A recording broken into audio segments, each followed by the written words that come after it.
Babygirl failed to fully explore a detail of Romy's backstory that made Nicole Kidman's character more surprising. Babygirl, a stylish and engaging psychological thriller by Halina Reijn, explores the complexities of kink and power dynamics. Babygirl goes far beyond fun, hinting at a deeply troubled past for its protagonist, Romy. In casual conversation, she makes a shocking statement that begs for further exploration. This revelation, however, remains largely unexplored, leaving viewers to grapple with its potential impact on Romy's psyche and her unconventional desires. While the film masterfully avoids simplistic explanations for her behavior, the limited exploration of her cult background presents a missed opportunity to delve deeper into the psychological underpinnings of her character and the societal pressures that shape her identity.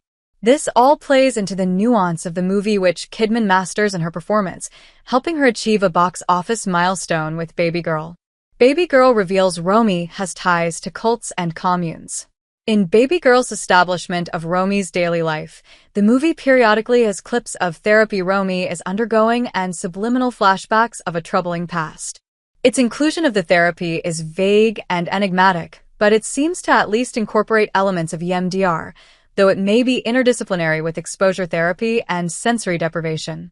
This creates a sense of unease and an expectation that at some point in the movie, her past will be exhumed. However, Babygirl subverts expectations, and the viewer never gets more than the flashes of memory that occur in the therapy scenes. At a work party, a tipsy Esme asks Romy where her first name comes from, asking if it's Polish. Romy breezily responds, "I was named by a guru," to Esme's disbelief.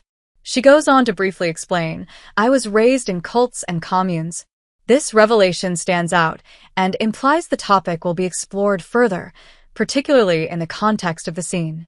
The topic is raised after Romy and Esme discuss an equally dark topic, a string of murders of young men uptown, and whether a woman would be capable of that.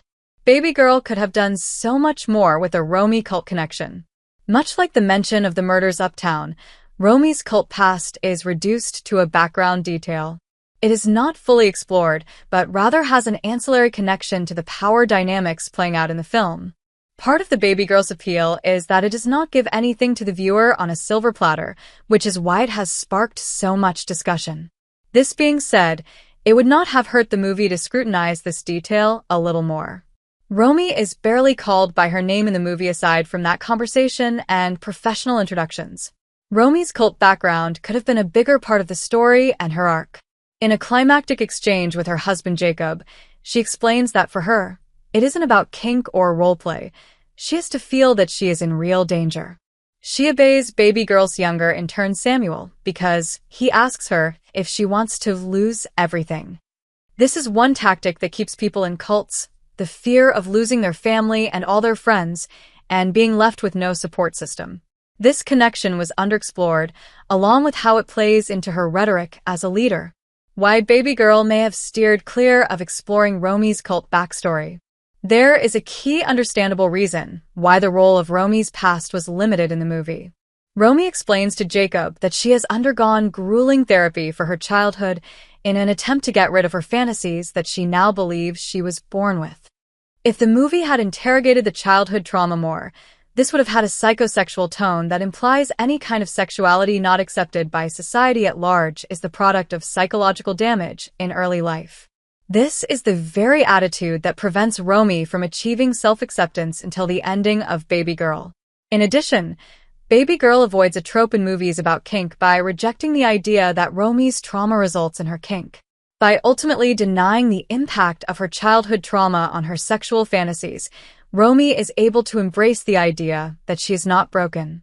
Her desire to experience her fantasies in real life has historically been rejected, which is traumatic in itself and contributes to her lack of self-expression.